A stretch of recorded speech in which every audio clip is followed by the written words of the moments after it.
O último combo, do quarto para o cockpit. Você já sentiu aquela sensação de que o mundo real é lento demais? Como se seus reflexos estivessem sintonizados em uma frequência que ninguém mais consegue alcançar? Para Arthur, a vida era um borrão de luzes de LED, cliques mecânicos e o brilho constante de um monitor de 240 Hz. Ele era o melhor, o rei dos mechas. No mundo dos esportes, ninguém tocava nele, mas o destino tem um senso de humor bem ácido. Imagine só, você está prestes a dar o golpe final na final do campeonato mundial. O público está gritando seu nome, o coração batendo a 1000 por hora e, de repente, tudo escurece. Não houve dor, apenas o silêncio absoluto do vácuo. E então, o primeiro sopro de consciência. Mas não era o ar-condicionado do ginásio. Era cheiro de ozônio, óleo queimado e metal superaquecido. Arthur abriu os olhos, mas o que ele viu não era o seu quarto. Ele não estava segurando um mouse, ele estava preso por cabos neurais em uma cadeira hidráulica dentro de uma cápsula claustrofóbica que vibrava com um rugido de motores que fariam um Boeing parecer um brinquedo de corda. A voz que ele ouviu em seguida não era a do narrador da partida. Era uma voz sintética, carregada de um sarcasmo quase humano, ressoando diretamente dentro do seu crânio. Ah, ótimo! Mandaram um protótipo de carne novo, e esse parece que não aguenta nem 10 minutos de força G. Acorda, cadete, o mundo está acabando lá fora e eu não pretendo virar sucata hoje. Bem-vindo ao cockpit do Ares, o mecha ancestral que ninguém consegue pilotar.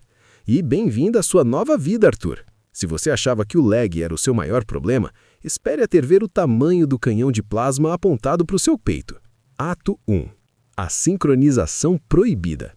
A confusão mental de Arthur era como uma névoa espessa. Seus dedos tentavam buscar as teclas de atalho, mas seus braços estavam envoltos em uma armadura de fibra de carbono que parecia pesar 1 tonelada. Ele tentou falar, mas sua garganta estava seca.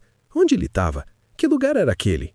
A última coisa de que se lembrava era do flash das câmeras e do brilho da taça. Agora, através de uma tela holográfica trincada, ele via o horizonte de um planeta que definitivamente não era a Terra.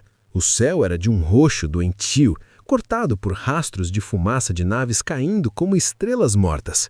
Quem é você? A voz de Arthur saiu como um sussurro rachado. Eu sou o Ares, o modelo X-99 que os seus generais chamam de relíquia e os seus inimigos chamam de pesadelo. E você, pelo que dizem os meus sensores de pulsação, é um garoto que passou tempo demais comendo salgadinho e pouco tempo treinando para uma guerra interplanetária de verdade. Que decepção! Arthur sentiu uma pontada de raiva. Aquela era a mesma sensação de quando um núbio o insultava no chat global. O medo começou a ser substituído pelo instinto competitivo. Ele olhou para os painéis de controle. Eram complexos, sim. Centenas de indicadores de calor, pressão hidráulica e níveis de energia quântica. Mas, para os olhos treinados de Arthur, havia um padrão. O layout não era tão diferente da interface do seu jogo favorito. Aquilo era um HUD de combate? Guerra? De que você está falando? Arthur perguntou enquanto tentava mover o braço direito. O braço do robô, uma massa gigantesca de ferro e placas reativas, replicou o movimento com uma precisão assustadora. Fique quieto e olhe para cima, respondeu a voz sarcástica da IA. No céu, 3 pontos negros aumentaram de tamanho rapidamente. Eram interceptadores da coalizão de silício, máquinas de guerra autônomas que não conheciam piedade. O som do deslocamento de ar atingiu a cabine como um trovão. Arthur sentiu o impacto de um míssil explodindo no escudo de energia do Ares. O cockpit sacudiu violentamente, jogando a cabeça de Arthur contra o suporte. Alerta de integridade. Escudos em 40%. Se você não fizer nada agora, cadete, nós vamos ser reciclados antes mesmo de eu aprender o seu nome. Zombou o Ares. Arthur respirou fundo. O pânico tentava dominá-lo, mas ele fechou os olhos por um segundo. Ele se imaginou de volta à final do campeonato. O caos lá fora era apenas um código. Os inimigos eram apenas pixels com hitboxes. Ele precisava de um save. Ele precisava de um combo. Ares, disse Arthur, sua voz agora firme, fria, a voz do jogador profissional que nunca perdia a calma sob pressão. Qual é a taxa de resposta desse chassi? Houve um breve silêncio na linha neural. A IA apareceu surpresa. Taxa de resposta? Eu opero em tempo real, garoto. Meus servos são de nanocarbono. Se você pensar, eu executo. Mas nenhum humano tem a velocidade sináptica para me acompanhar sem fritar o cérebro. Por quê? Arthur deu um sorriso de canto. Aquele sorriso que seus adversários temiam. Porque eu nunca joguei com um ping tão baixo. Me dá o controle total, agora. O que aconteceu em seguida desafiou as leis da biologia. No momento em que Arthur assumiu os comandos, a conexão neural não foi apenas uma ponte, ela foi uma fusão. Ele não estava apenas pilotando o robô, ele era o robô. Ele sentia o peso das turbinas em suas costas como se fossem músculos pulsantes. Ele sentia o calor dos canhões em seus braços como se fossem veias pulsantes. Os interceptadores mergulharam para o segundo ataque. No mundo real, um piloto comum tentaria desviar ou levantar o escudo. Arthur fez algo diferente. Ele usou os propulsores laterais para dar um dash milimétrico, um movimento de esquiva que ele tinha praticado 1000 vezes no simulador. O interceptador passou raspando, a poucos centímetros. Antes que a máquina inimiga pudesse dar a volta, o Ares girou o tronco em 180 graus, um movimento que deveria ser impossível para um mecha daquele tamanho. Com um movimento fluido, Arthur sacou a lâmina vibratória de alta frequência. Um corte limpo, um arco de luz azul no ar purpúreo. O interceptador da coalizão foi partido ao meio, explodindo numa bola de fogo que iluminou o campo de batalha. Nada mal para um protótipo de carne, comentou o Ares. O tom de deboche era misturado com uma pontinha de respeito.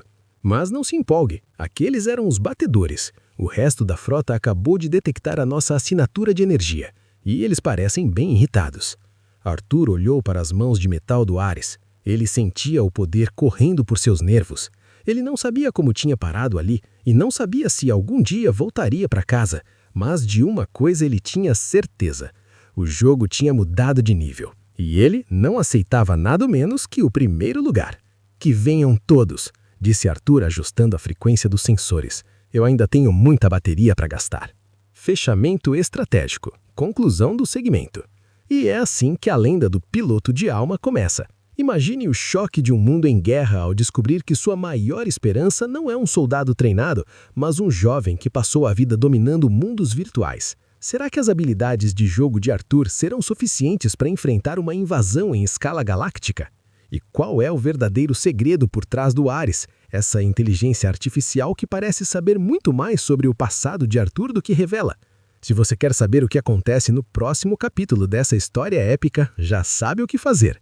Deixe o seu like porque isso ajuda o motor do Ares a continuar rugindo e se inscreva no canal para não perder nenhum detalhe dessa odisseia sci-fi. E para você que gosta de histórias de superação e tecnologia de ponta a ponte, deixei um vídeo sugerido aqui na tela que você vai adorar. Clica aí e a gente se vê na próxima missão. Valeu e até mais!